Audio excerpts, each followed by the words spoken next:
আমি তওবা করি সকালে মদ খাইলো দুপুরে তওবা করছে আবার আগামী সকালে আবার মদ খাইছে এরকম তওবা চলবো বলে হুজুর আমি তওবা করছি আবার শয়তানে ফেরে খাইছি আবার তওবা করছি আবার শয়তানে ফেরে খাইছি এর নাম তো শরীয়ত না এর নাম হলো মশকারি এর নাম কি ও ভাই তওবা কিভাবে করা হযরত আলী 4 নম্বর সাহাবা বলতেন তওবা কিভাবে করতে হয় এইরকম নিয়ত করো যাতে আমার জীবনে দ্বিতীয়বার ওই কাজটা আমি আর না করি এই নিয়তে তোমার তওবা করতে হবে বলেন সুবহানাল্লাহ আলী রাদিয়াল্লাহু তাআলা এত সুন্দর বুঝিয়ে দিয়েছেন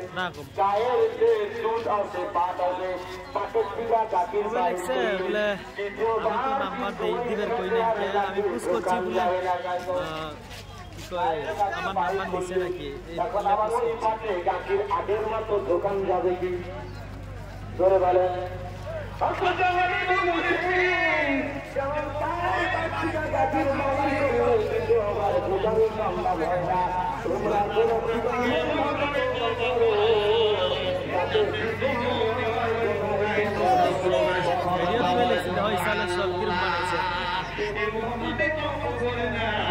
কথা কইতে সেই হুলস্থুল না আজকে নিয়ত করলাম বাকি জীবনে আর সুখ খাবো না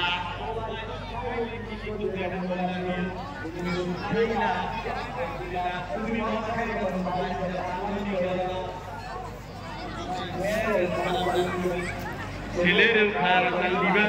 স্ত্রীকেও খারাপ গান দিবা কোন সময় স্ত্রী ভুল করবে তাও মারতে যাবা বেটি ভুল করলে তাও মারতে যাবা ছেলে ভুল করলে তাও মারতে যাবা অর্থাৎ এই বস্তুটা অনিষ্টি করা দরকার ছিল না তোমার মাথার কাম না করার কারণে ঘর তুমি ভাঙবে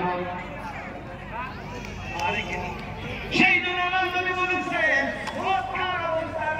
যদি কোনো ব্যক্তি থানা দিয়া ব্যক্তি বুঝতে পারে না অর্থাৎ মাথায় কাম করে না অর্থাৎ অবস্থায় যদি স্ত্রীকে বলে স্ত্রী রে আমি তোরে 1 তালা 2 তালা 3 তালা দিয়া দিলাম শরীয়ত মোতাবেক যদিও স্বামী মক্কা তালাক দিয়েছে তবু সেই মহিলার উপরে তালাক হয়ে যায় সবাই বলে না হুজুর